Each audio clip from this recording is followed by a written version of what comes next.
haven't heard this music in a while. We haven't heard it in 4 games, but the Knicks returning home to the Garden, facing a Cavalier team, and you were hoping this Knicks team would come out with some fight, would come out with some energy, some intensity, and they sure did.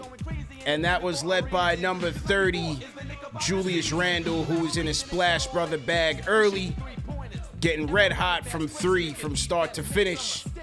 And the rest of the squad kind of followed his lead. But this Cavs team would kind of settle in between the second and third quarter.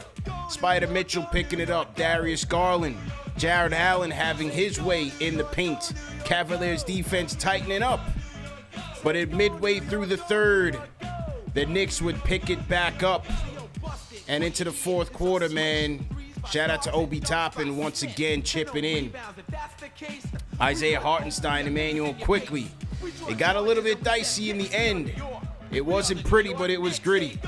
Because Julius Randle and the gang were able to get the key points, boards, and stops to get a 105-103 victory. KFTV postgame live presented by Manscaped, CP the Franchise, JD Sports Talk on the ones and twos. Wasn't pretty, but it was gritty, man. And, you know, as I said, one of the things that you hated to see with this team in the loss to the Raptors was that their energy wasn't any good, especially in the first quarter and in the fourth quarter. That was against a Raptors team that was playing on the second night of a back-to-back. So that wasn't a good look for these Knicks. You wanted to see them come out and show some fight early. And early on, you saw that. You know, Julius was red hot. The ball movement was flowing. RJ was chipping in, especially on the offensive end. Took Brunson a little while to get into the game. But overall, they flowed very well. IQ returning to action. Coming off of the knee injury. Didn't look like he was injured at all, man, because IQ jumped in. His defense was on point. His offense followed. And the Knicks took a 2-point lead into the half. But in that second quarter, the Cavaliers defense started to tighten up, bro. They started getting after it. Their ball denial was on point. The pressure defense was good. They were protecting the paint well. And you kind of felt like the Cavaliers were seizing the momentum in this game. So I wanted to see how would the Knicks respond, because into the third, Cavaliers were carrying on the same. But it was still not over, because in crunch time, this thing was as cardiac as it can get.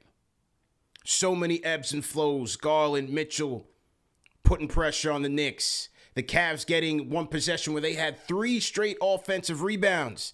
You were hoping the second chance points deficit that the Knicks have found themselves in without Mitchell Robinson wouldn't rear its ugly head.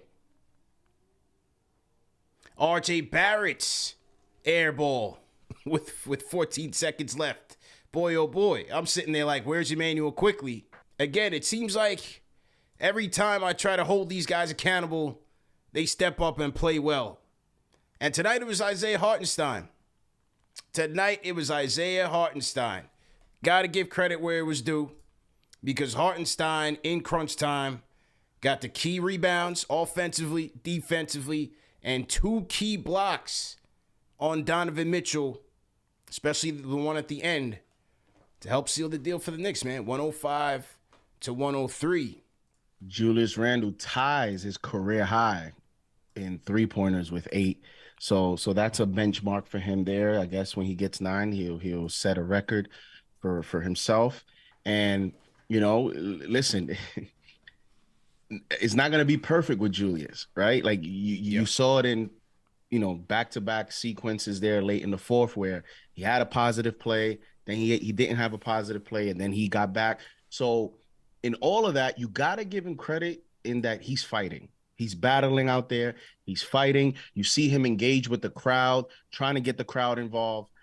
So, you know, he really wants to make this happen. He was very engaged tonight. He really wanted this win. And that's why I want to give him credit. You know, eliminating the negative plays, the mindset was there in that he really wanted to compete tonight. And again, like I said, it's not going to be perfect because of his style of play, but he produced, you know, 35 points, 10 rebounds, and 7 3-point, over 7 3-pointers tonight. Only Carmelo Anthony has 6 in the past. He has 6, so he's tied that benchmark. Julius came to play tonight, and you definitely needed it because, as you mentioned, Jalen Brunson did not have his best game tonight. Listen, a lot of threes, and there's questions about if that's sustainable, but you worry about that later because tonight he made them. And the thing about Julius is when he gets hot from 3, I mean, he gets hot. It's the whole night. Yeah, 100%. He rarely cools off. When he starts very well from the 3-point mark, you look at the end of the game, and he has a very efficient night shooting 10-plus threes, and he's 8 of 13. He's 8 of 12. He's 6 of 10. That's a positive for him. He has that streaky way about himself, and a lot of credit to Julius, man. There's not much I can say about him negatively tonight. He had a very good game. He needs to build on this, and we need to have him, play like this consistently moving forward. Big.